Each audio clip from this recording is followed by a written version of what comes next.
In a closed organ pipe, the first resonance occurs at 25 centimeter. At what length of the pipe the second resonance will occur? तो एक closed organ pipe है, उसमें पहला जो resonance आ रहा है वो तो 25 सेंटीमीटर में आ रहा है, तो दूसरा रेजोनेंस कैसे आएगा? फंडामेंटल जो मोड का वाइब्रेशन होता है ना, वेव ऐसे बनती है किसके अंदर? क्लोज ऑर्गन पाइप के अंदर। यहाँ पे जो वेव बनती है वो कुछ एक्सटेंड हो जाती है इसकी ट्यूब की लेंथ से, तो वो जो एक्सटेंड हो जाती है उस लेंथ को हम ई से डिनोट करते हैं, उसको ई कहते हैं हम लोग, ठीक है ना, एंड करेक्शन भी बोलते हैं उसको। तो जो टोटल लेंथ होगी वो डियर स्टूडेंट्स आपकी L1 प्लस ही हो जाएगी।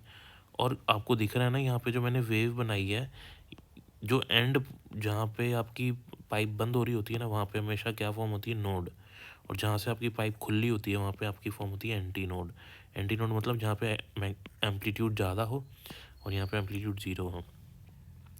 दूसरी बात, जो ये जो वेव दिख रही है ना आपको, ये वेव ऐसे करके तो आधी होगी, फिर ऐसे करके पूरी हो जाएगी। तो ये वाला जो वेव का हिस्सा है, एक वेव का एक चौथाई हिस्सा है, 1/4 पार्ट है ना। तो इसलिए हम इस पूरी जो पोर्शन है L1 प्लस ई, उसको हम किसके बराबर लिख रहे हैं? λ/4 के, क्योंकि ये एक वेव का एक चौथाई हिस्सा है। तो अगली जो फ्रीक्वेंसी या वेव इसमें बनती है, यहाँ पे तो हमेशा नोड ही रहेगी और यहाँ पे हमेशा एंटी नोड दिखेगी आपको। तो अगला वाइब्रेशन आपको ऐसा दिखेगा। अब ये तो हो गई आपकी आधी वेव, और ये फिर से क्वार्टर, तो ये λ/2, ये वाली डिस्टेंस हो जाएगी λ/2 और ये λ/4, टोटल हो जाएगा 3 λ/4। तो ये जो टोटल लेंथ आएगी आपकी L2 प्लस ई के बराबर, ये हो जाएगी आपकी 3 λ/4, ठीक है ना।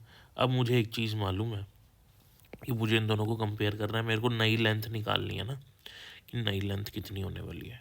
तो देखो λ/4 की वैल्यू क्या है? L1 प्लस ई। तो यहाँ λ/4 की जगह क्या लिख दो? L1 प्लस ई लिख दो, ठीक है। अब इसको सॉल्व करते हैं।